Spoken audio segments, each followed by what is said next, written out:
उठाइए ना उठाइए গান মেরেছে রে ফকুল সাহেব ফোন করেছে ফকুল সাহেব বলেন কি হয়েছে বলেন ফোন দিয়ে মাঝে মাঝে ডিস্টার্ব করেন আচ্ছা বলেন কি হয়েছে কি বলেন 2 গাড়ি লোক লাগবে চৌরাস্তা মোড়ে প্রোগ্রাম হ্যাঁ 2 গাড়ি লোক আপনি কি বললাম না 2 গাড়ি লোক স্যার কিভাবে আমার কাছে আমি বললাম না আপনি যাবেন আমার কাছে 10 ট্রাক 20 ট্রাক লোক আমি লোকারণ্য করে দেবো আপনার মিটিং লোক আপনার কত লাগবে শুধু আমারে বলেন আমি যদি হুমায়ুন যদি বলি আপনার লোক পুরুষ বলেন মহিলা বলেন আপনার বাড়ির থেকে বেরোবে তো কাপড় পরারও সময় পাবে না আর পুরুষ মানুষ তো সবসময় ছেলে পেলে আমার আশেপাশে 200-500 সবসময় থাকে এই গাড়ি মেরেছে রে বড় নেতা ফোন দিলে উত্তেজনার বসে কি দেখি বলে ফেললাম বললাম তো 10 ট্রাক 20 ট্রাক লোক দেবো এখন 10টা লোক ম্যানেজ করতে যায় তো আমার অবস্থা খারাপ হয়ে যাচ্ছে তারপরেও ম্যানেজ তো করতে হবে দেখি ফোন টোন দিয়ে দেখি ছেলে পেলে কোন জায়গায় কোনটা আছে ধান বনে কি আগ বনে আছে খুঁজে দেখি এদিকে এদিকে না দিলু আর হয় না তো আসলে করতে আছে কামল চল দিন পাতি নেতা কি কয় পাতি নেতা পাহাড় বেশি ওখানে ডাকলি তোমাকে ডাকতেই হবে এই শোন তোকে যে জন্য টাকা বিকেলে সমাবেশ আছে চৌরাস্তার মোড়ে ওই আমতলায় সারাবল বাজারে আমতলায় গাড়ি থাকবে না সময় মতো চলে আসিস কাজ কাম মিটে তাড়াতাড়ি চলে আসিস যেন আর একবার যেন ফোন দেওয়া লাগে না তাহলে কিন্তু সমস্যা আছে তোরা তো ভালো করে চিনিস আমারে আমি কি জিনিস যাবো যে ভাই আপনার সাথে কি করে যাবো আপনার সাথে গেলে তো খালি হাতে আমাকে ই করে দেন বাড়ি পাঠাই দেন আপনার সাথে কি করে যাই এই কি চাস তোরা যা চাস তোকে তো তাই দিয়ে হয় গতবারও তো 2 করে সিঙ্গাড়া দিছি মজো 1 ডক করে খাতে দিছি তোকে খাতে দিইনি তোকে দিইনি আমরা এখন কি ভাই সেদিন আছে 1 ডক মজো আর 2 সিঙ্গাড়ার জন্য আর এখন যায় না এখন মানি রাখবে মানি আগের বারে যায় 1 ডক মজো খাইছি সিঙ্গাড়াও আমি পাইনি আমি পারি না আর পারি না তোদের সাথে কি আমার টাকা সম্পর্ক এই আজকে যাবি বড় করে 1 ডক মজোও খাবি এবং সিঙ্গাড়াও পাবি আজকে বলে দিলাম এবং সময় মতো ওই গাড়ির কাছে জন্য হাজিরা পাই তোদের জন্য আর জন্য বলা লাগে না ফোন দেওয়া লাগে না বুঝতে পারছি আমার কথা চলে গেলাম কথাটা যেন মনে থাকে আর ওই নরম হাতের গরম ভাত আমি যে কবে খাবো আমার মাথায় আর কাজ করছে না এই মনসু ভাই তুই তো খুব বিপদে মনসু ভাই এই বিপদে মানে ভাই তাহলে তো আমাকে দাগে ভাই কি হয়েছে শেখ হাসিনা কি বাংলাদেশে ব্যাক করতেছে নাকি তুই যেটা ভাবতেছিস ওরকম কিছু না বড় নেতা ফোন দিল চৌরাস্তার মোড়ে বিকেলে প্রোগ্রাম রয়েছে 10 ট্রাক লোক চাইছে আমি 10টা লোকও তো ম্যানেজ করতে পারতেছি না রে ভাই মনসু আমার বিপদের তো উদ্ধার কর ভাই আমার যেভাবে হোক একটা আমার পথ দেখা ভাই আপনার হাতে আমার হাত রয়েছে মানে আপনার হাতে আমার হাত পড়েছে মানে আপনার চিন্তা সব আমার হয়ে গেছে বুঝতে পারছেন ভাই আপনি কোনো চিন্তা করবেন না ওই যে আপনি চিন্তা করতেছেন ঘামতেছি কিনা আমি বুঝতে পারছেন লোকজন মনে করেন যাবে কিরাম যাওয়া যেরাম যাওয়া পৃথিবীর কেউ যাওয়াতে পারিনি আপনি কি কয়েছেন ট্রাকের কথা কয়েছেন না এখানে মনে করেন মিনিমাম কয়েকখানা আপনার হেলিকপ্টার অথবা প্লেন লাগতে পারে কারণ আমার যে ধুড়াচুড়া আপনি বিশ্বাস করবেন না ভাই শাস্ত্রা থেকে চৌধুরী সব জায়গায় আবার উঠা বসা করেছি বুঝতে পারছেন মনে করেন যে ওই যে কাউড়াপাড়ার ঋষি মুসি সো শাস্ত্রা আন্ডা গুন্ডা সুন্ডা বদমাই সাইলিও জাইলিও মনে করেন হিজলে উবাইলিঙ্গ কিলিবলিঙ্গ মাগি মাতারি সবাই চলিয়ে যাবে আমার কথায় আপনি এত চিন্তা করতেছেন কি তোর উপর এই ভরসা আছে বলে তো তোর কাছে আইছি আমি ভাই আপনি কোনো চিন্তা করবেন না ভাই আপনি চিন্তা করলে জিনিসটা খারাপ দেখায় আপনার চিন্তায় আমার তাকে পাশ চলিয়ে যায় আপনি আর কোনো চিন্তা করবেন না আপনি নাকে আর আপনার শরীরের বিশেষ সঙ্গে সরষের তেল দিয়ে ঘুম পাড়েন গে চিন্তা আমি করতেছি লোকের লুকারণ্য হয়ে যাবে আচ্ছা ঠিক বুঝতে পারছেন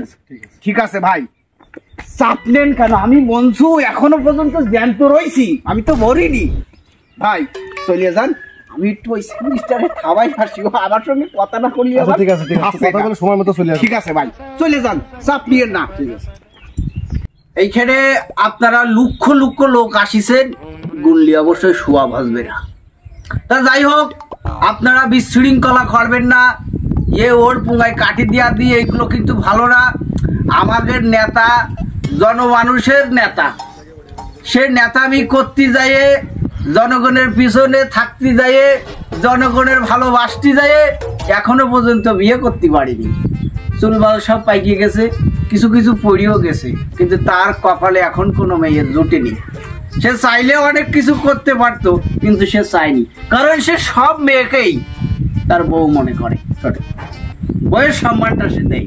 যাই হোক, সেই নেতা হাঁক দিয়ে গেছে এবং হাইগিয়ে আইসের পর আপনাদের উদ্দেশ্যে বক্তব্য রাখবে। আপনারা বিশৃঙ্খলা করবেন না। ভাই থামান দিন, ওই সাইডটা লোক আসছে 3 জন, তাও না এসে ভাড়া করে আর বলতেছে 1000 লোক। নেতাকে ওয়াশরুম বানায় হাইগে আসতেছ না, আমি এখন মূল্য তুলতে যাবো, সে নেতা না আসার না কোনো খোঁজ নেই। ও ভাই নেতা কখন আসবে? ও ভাই আমাদের নেতা একটুখানিক মধ্যে বন থেকে হেগে এই স্টেজে আপনাদের উদ্দেশ্যে কিছু কথা বলবেন। আপনারা 5 সেকেন্ড ধৈর্য ধরেন, নেতা 10 সেকেন্ডের মধ্যে চলে আসবেন। Please, my only request, please আপনারা ধীরে সুস্থে এখানে একটু বসে থাকেন, একটুখানিক সময়। ভাই শান্ত করেন না। বসেন, আপনারা বসেন, এত লোক আসেছি, সবাই বসেন।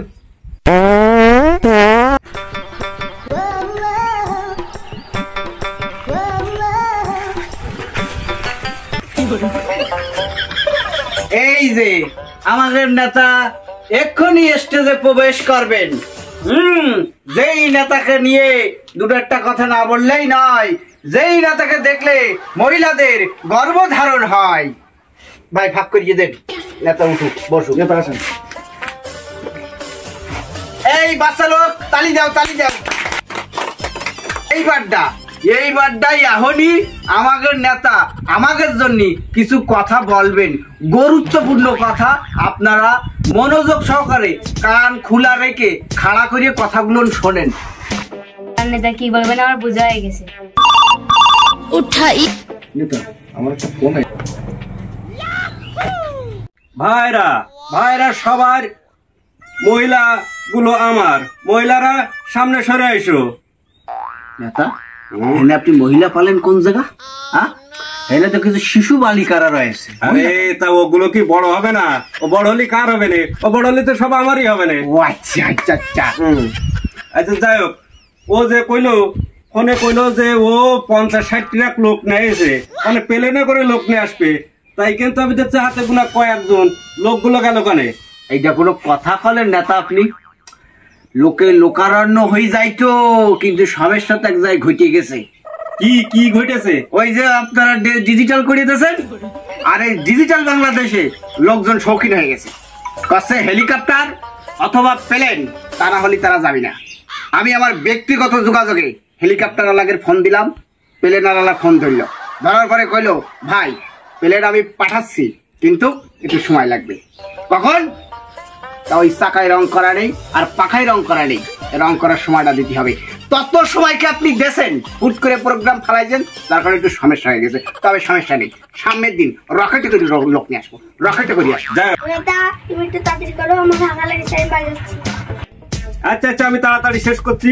ও তোমার দেখা দেখে আমারও আরেকবার হাগা লেগেছে, আচ্ছা সমস্যা নেই। আচ্ছা, এই জায়গাটার নাম কি? সামান দত্তুলা। হ্যাঁ, সামানদত্তলা।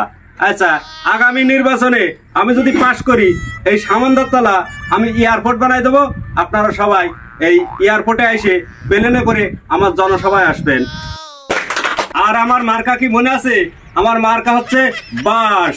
আমি আপনাদের সবার বাঁশ দেবো। না না না, বাঁশ না, আপনারা আমার বাঁশ মার্কায় ভোট দেবেন, আর যত বাঁশ লাগে বাঁশ দেওয়ার দায়িত্ব আমার। আচ্ছা, এই বলে আমার বক্তব্য আমি শেষ করছি। আমার এখন আরেক জায়গায় মিটিং আছে, আমি খুব ব্যস্ত। এই বলে আমার বক্তব্য শেষ করলাম। আমাদের নেতার আরেকবার হাগা লেগেছে এবং হাগার জায়গা এখানে স্বল্পতা হয়, সে চিন্তা করেছে এয়ারপোর্ট করে দেবে, সাথে দুটো ওয়াশরুমও থাকবে। আপনারা যত হাগা ওই ওয়াশরুমে যাই হাঁকবেন, হাঁকবি আপনারা আহত নিহত হয়ে যাবেন, কিন্তু সে ওয়াশরুমের হাউস করবে না। সেই নেতা আমাদের মসজিদ থেকে এখন বিদায় নিচ্ছে। নেতার জন্য দোয়া করবো, জয় হোক বাঁশ মার্কার। আপনারা বাঁশ মার্কায় দিবেন ভোট, আর বাঁশ গুনে গুনে কর গুনে নেবেন এই দেশের লোক, বুঝেছেন? ভালো থাকবেন।